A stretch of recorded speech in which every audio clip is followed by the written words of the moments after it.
As you can see now, I've got the engine lifted up on the engine lifting crane for the simple reason I want to do the timing and I want to fit the flywheel and all the bits and pieces that goes on there. But one thing I want to point out to you is that you've seen before that I've used a balance beam here to adjust the angle of the engines whilst you're fitting them. But the one that I had was this power fist, or power fister as you sort of get called in Canada. It's from Prince's Auto. It was cheap, it was cheerful, but it's too short. If you can see here, this was the original beam. You get that? What was the problem? Is when you had the hooks on, it was pulling them at an angle, and especially on this back injector it was really close. Now the problem is you could actually put longer chains on, it would change the angle slightly. The problem I have is my lift won't go that high, so I can clear the sump on the defenders, which is a bit of a pain. So I bought a piece of bar the same size as this. This is actually 50mm by 6 or 2" by 1/4, and just re-drill the bars. And now on here it's a bit darkened there because I had to weld on the nut because the pin had broke off, but I just simply extended it, so now the chain, the hooks are vertical but they're also short. Now I should perhaps give you a quick demonstration of how this works. With my impact gun then it's easy, but the actual nut size on these things, I think they all come from the same factory in just different colours, is, what's that there, 1/16", which is the same, or round about that, same size nut as your wheel nuts on your defenders and discoveries and things. So if you, oh wait a minute, I'll try it from this end and you'll probably see it better. There we go. So if you want to, you get that? I think so. You want to alter the angle of the engine whilst you're fitting it, you can move it about. And it's perfectly safe because the weight isn't carried on the screw thread, it's carried on this little roller underneath. So that's going to be a real blessing in disguise, because I've been fitting engines like this for years and years and years, and I only just got round to it. Well, it's one of them things that's on your to-do list. But I thought, well, I might as well do it like this. And now I can get the injectors in without damaging it. So that's one of the good things. The other thing I've been busy with is the thing I hate most. We've all done it, cleaning parts. Man, I should get a young man in to help me, because this is the most tedious job ever, because you can't really work on engines that look like this. I mean, you could fix this one up and not do anything to it. It looks a bloody mess. It looks a lot better like that. I mean, it shows you care. So we've gone from, I've got my table absolutely full of junk now. But why would you put something like this back on when you can put something like this back on? Now, the pulley pump on here, the bearing, I'm going to change it. That's why this one's out. But I'm going to recycle the flange on there because they are possible to buy, but it's easier if we can get it off. Now, I've done a video on that before. They're kind of easy to do. And we use a John Deere pulley, a John Deere bearing, and cut it down, and it fits like a treat. So that's that done. Today, what I'm going to do today, well, like I said, I'm going to get a whole lot of things ready and done, but one of my little jobs is, see this little, I'll probably go out of shot there. There we go. This pipe fitting. Now, it's a really sort of oddball thread, but the closest I've come up to it was one of these. Now, you can get these on Amazon. It's a 1/4 fitting with an 1/8 pipe thread. Fits good, but you've got to tap out the thread a little bit in here because this is a bit small. I can't remember what bloody size it is. It's a real oddball one. and you've got to cut down one of the barbs because this is a little bit too long. But it's not the end of the world. I've tested it before and it works absolutely fine. So I'm going to unscrew this one here. It is tight. It's like he's there. He's still there. It's kind of Loctited in, and that's what we're going to do. We're going to Loctite it in because we don't want any leaks. That's the thing. We don't want any leaks at all. Now this is a parallel thread for some bizarre reason. I don't know why. I've already changed this fitting here.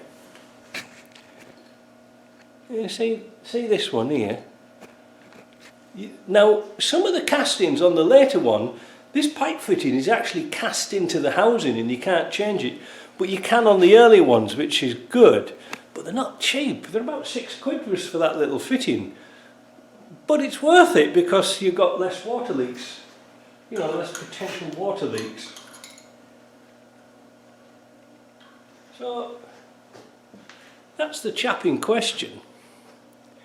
It's a funny little old thing, isn't it? But you can't buy them. But the thread I'm going to use is like a 1/4 pipe thread. So I'm going to just tap that out and shove it in. You don't have to go too deep with this. You know, I've just put a bit of paper down there to catch any bits of rubbish that comes off. I know it's not the best thing to re-tap out something, but it's far better than a leak. And I don't want to buy the whole housing because with this thing here, you have to buy the thermostat housing and everything. Funny, you can buy the fitting for the back, but you can't buy that one. I don't know about that. Now just be gently Bentley and just do a little bit. It's fortunate that a lot of tap and die sets, cheap tap and die sets you get, has got an 8 pipe thread tap in it. We don't use them all that much, but today's the day. Well, let's give that a go. Here we are. Now, being a taper thread, it's going to be even better if it goes in. Yeah, it needs a bit more, you see, because that's a little bit bigger. Sorry, I've had problems with my boiler yesterday. That's why I didn't do a video. When my boiler goes to sleep, it tends to overheat. I don't know why. Anyway, never mind. It's always the same when you start heating. I don't know why I'm telling you that. It's just something whilst we're tapping this out. But I'm working in the shop today. I'm just trying to keep an eye on my boiler so over winter I can come down and just put pellets in it and be done with it. The boiler's good, but the health is pathetic because it was made in Poland. Now, against Polish things, they're pretty good, but getting some assistance is not good. I'm going to do a little bit more on that and then we'll come back. So what I've got here, I've put a little bit of Loctite on the thread. I'm not putting tape on, just a little bit of Loctite. Now the thing is, you don't want to go tap that out too deep.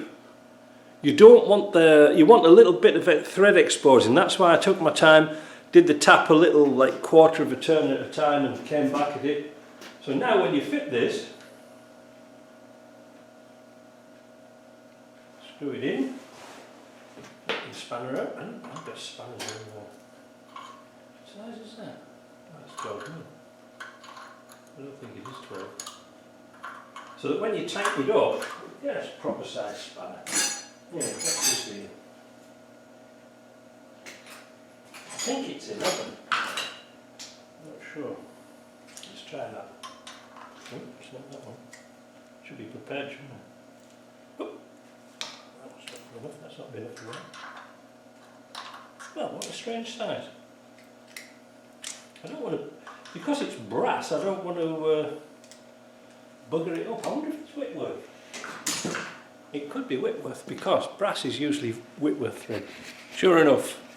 3/16 Whitworth. Strange that, isn't it?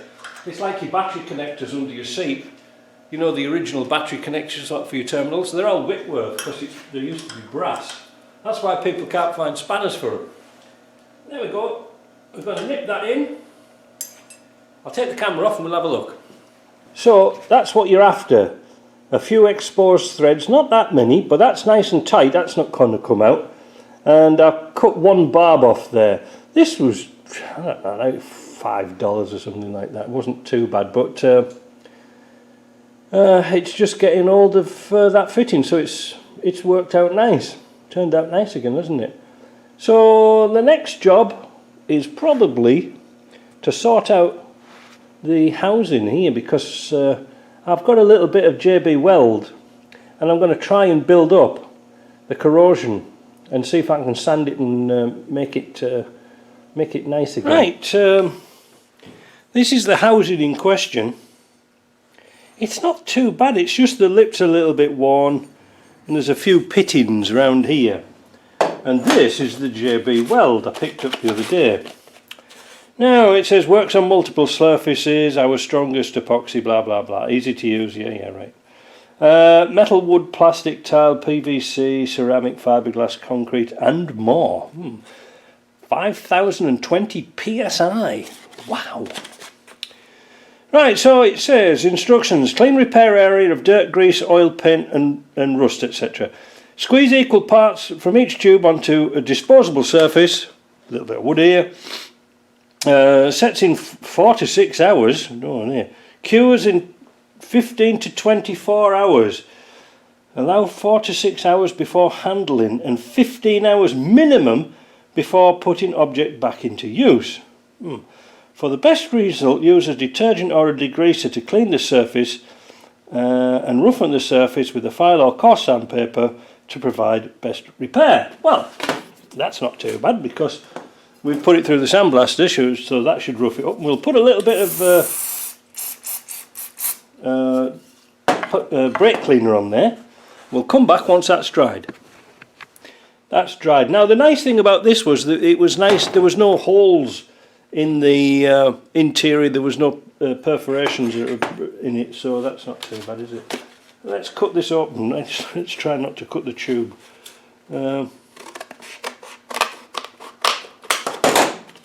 Are we in? We're in. Oh,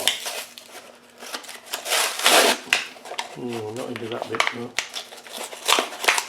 Right, like Christmas. JB weld, steel. It says hardener, liquid steel. This is what you want. This is what they built space shuttles out of. Oh, look what happened to them. Now, sometimes when you get caps, it's got a little pin in the end, so you just turn it upside down and pierce the end and you'll have a little hole there. So that's one part done. Don't mix the caps up, you know, don't do that, otherwise they'll bond onto each other. Now I'm not sure how much I need for this. It's hard to say, isn't it? Now I've made myself a little metal spatula out of an old piece of gasket because I didn't have any plastic. But could I use this? No.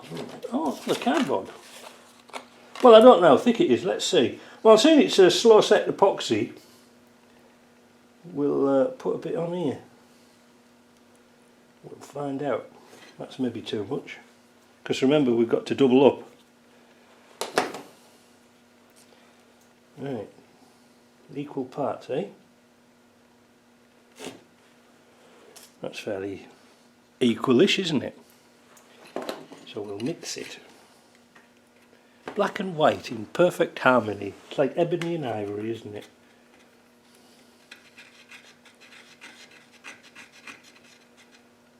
Oh, that's not too bad. At least you can see when it's mixed.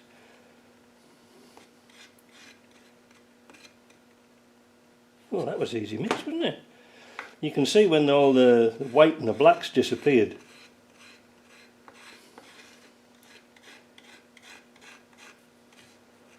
spread all over the bench. Now another little trick I've learnt is to get it off the spatula that you're going to use, because you could have excess hardener or excess whatever it's steel on the material.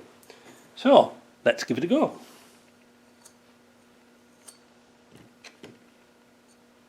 I wonder if you can sand it. I wouldn't be surprised. The thing is, we don't want this to leak. The problem is people fasten up hose clips like billion and trying to get them to stop leaking, and it's actually water gets under the pitting. I might have to do this in a couple of stages. That's looking good, isn't it?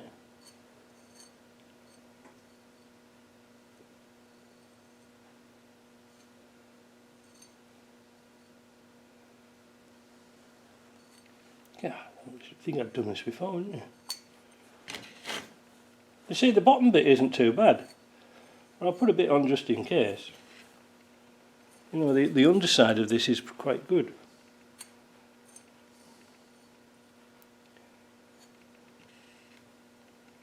It takes a little bit of time, but it's worth spending that little bit, a few hours, you know, a few minutes on it and making a nice job. I think what I'm going to have to do is let this go off and come back to this and then sort of build up the lip on here.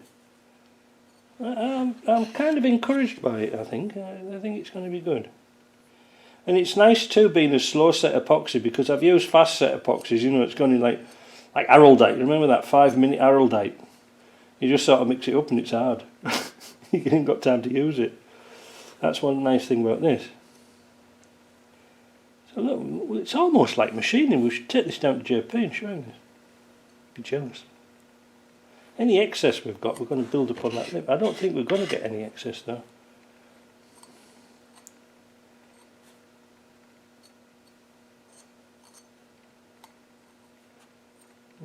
Well, that's that lot used. I like that little spatula, it's worked out quite nice.